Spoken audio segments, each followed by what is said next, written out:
انسا کما تنسون، جس طرح انسانوں تم بھول جاتے ہو اس طرح میں محمد کریم بھی بھول سکتا ہوں۔ 4 رکعت کی نماز پیارے پیغمبر پڑھا رہے تھے، 2 رکعت کی نماز پہ سلام پھیر دیا، 2 رکعتیں پڑھنے کے بعد سلام پھیر دیا، پھر صحابہ کرام نے بتایا، پھر رسول پاک صلی اللہ علیہ وسلم نے نماز کو مکمل کیا۔ تو جس طرح عام انسان بھولتا ہے پیغمبر بھی بھول سکتا ہے، لیکن وہ کہتا ہے کہ نسیان انسانی ندارد۔ آگے تیسرا شعر، اس کے بعد جو اصل ہمارا مستدل ہے مقام استدلال، وہ اس کے بعد تیسرا شعر ہے، ظہورش حادث و ذاتش قدیم، ظہورش حادث و ذاتش قدیم، ظہورش حادث و ذاتش قدیم، چون ممکن لو سے امکانی ندارد، چون ممکن لو سے امکانی ندارد، ظہورش حادث، رسول پاک کا ظہور حادث ہے، یعنی ایک وقت تھا کہ آپ کا ظہور نہیں ہوا تھا، پھر ایک وقت ہوا کہ رسول پاک ظاہر ہو گئے۔ یہ ظہور اور پیدا ہونا، یہ تو رسول پاک صلی اللہ علیہ وسلم کا کیا ہے؟ حادث ہے۔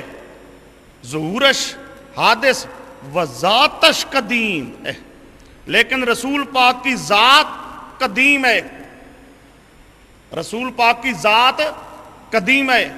پڑھائے ہو قدیم یعنی ازل سے ہے، ابد تک رہے گا، ہمیشہ سے ہے، ہمیشہ کے لیے رہے گا، یہ صرف اللہ کی شان ہے۔ قدیم ہونا، ازلی اور ابدی ہونا، واجب الوجود ہونا، وہ صرف اللہ کی شان ہے۔ اور مکے کا کافر بھی مانتا تھا کہ واجب الوجود ہونے میں، قدیم ہونے میں اللہ کا شریک کوئی نہیں ہے، پہلا درجہ توحید کا۔ مکے کا کافر بھی مانتا تھا اللہ اکیلا ہے قدیم، لیکن ہمارے زمانے کا مشرک کیا کہتا ہے کہ اللہ قدیم تے ذاتش قدیم، رسول پاک بھی قدیم۔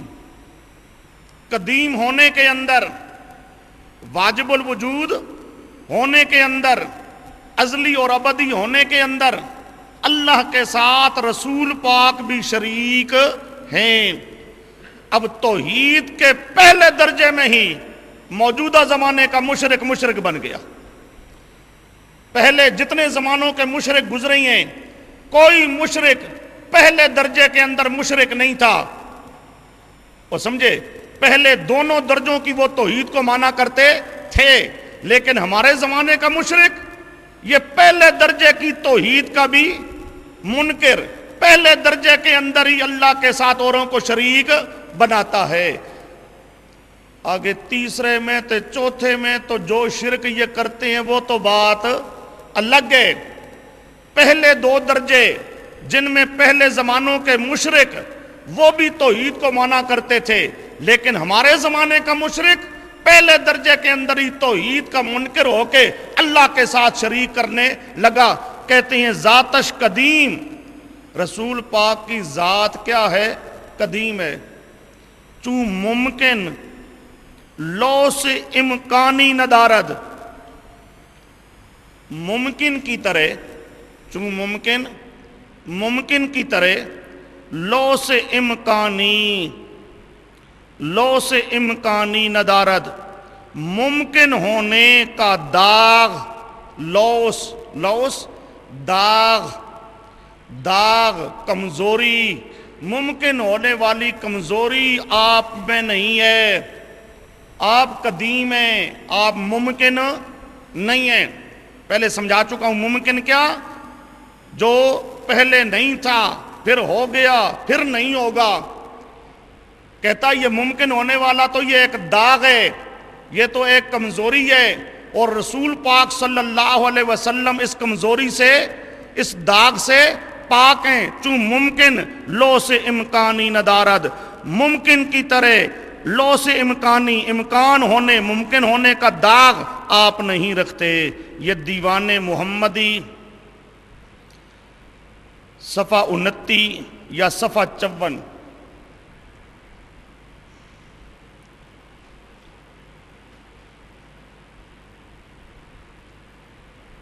دیوان محمدی صفحہ 29 یا صفحہ 54۔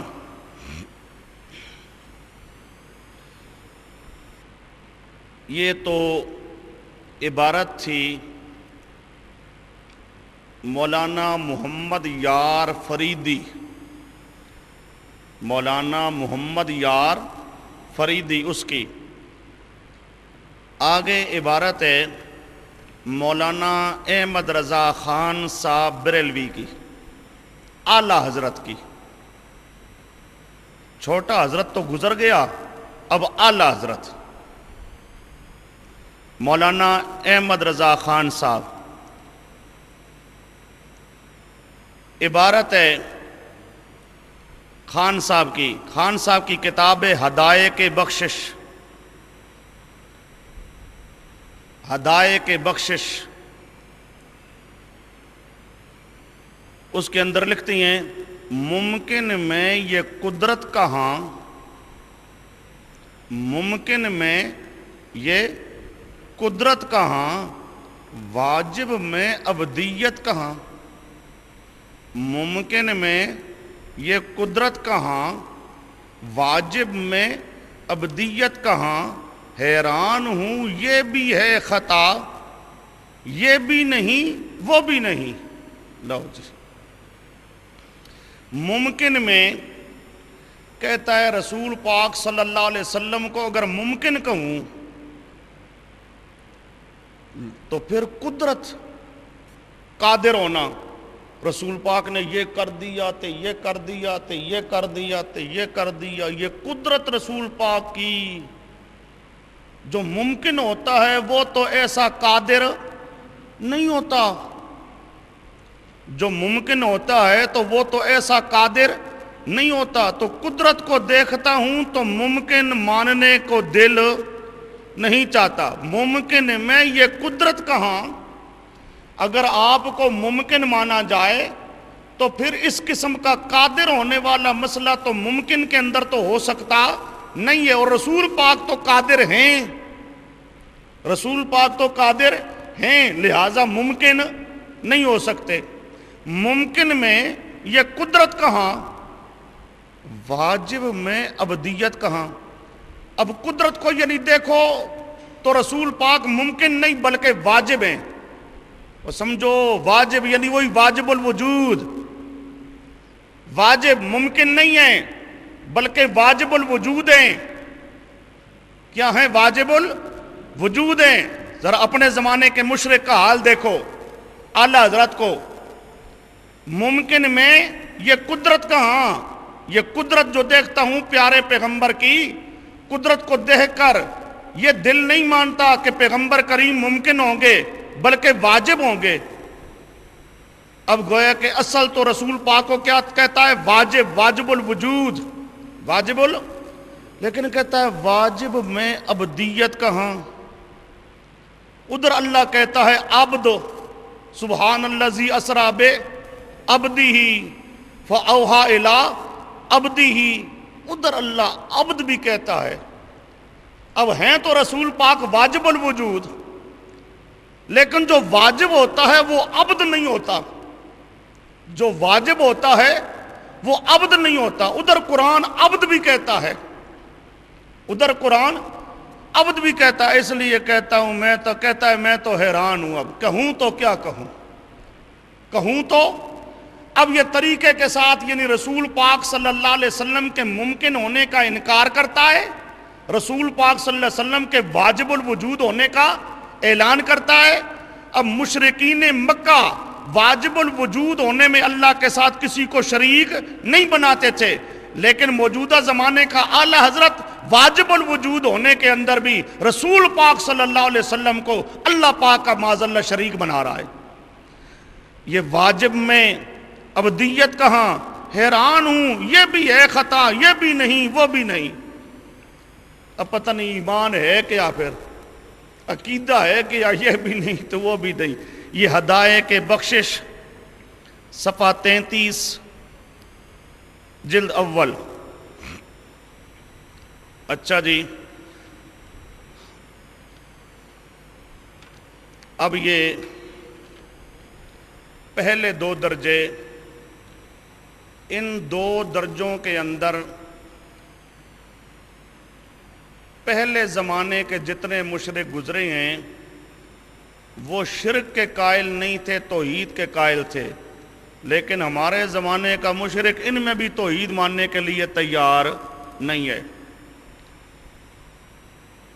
آگے مجھے ہی دے دو کو کاغذ۔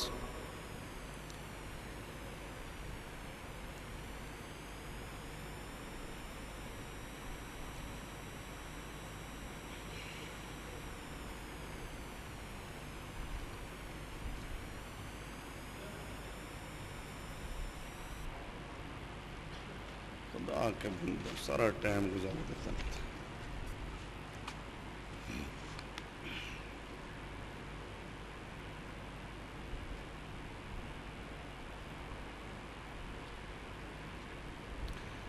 اچھا جی،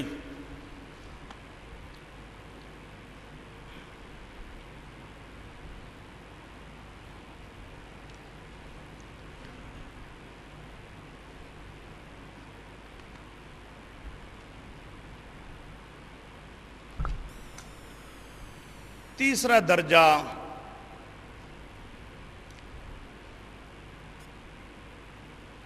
توحید فی التصرف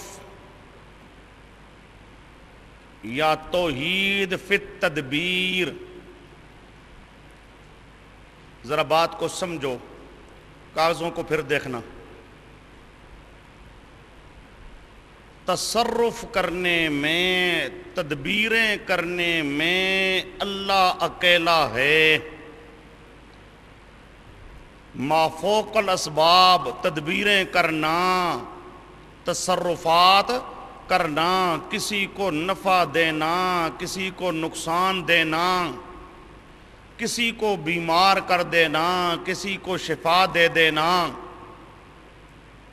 کسی کو موت دے دینا، کسی کو زندہ رکھنا، یہ تصرفات،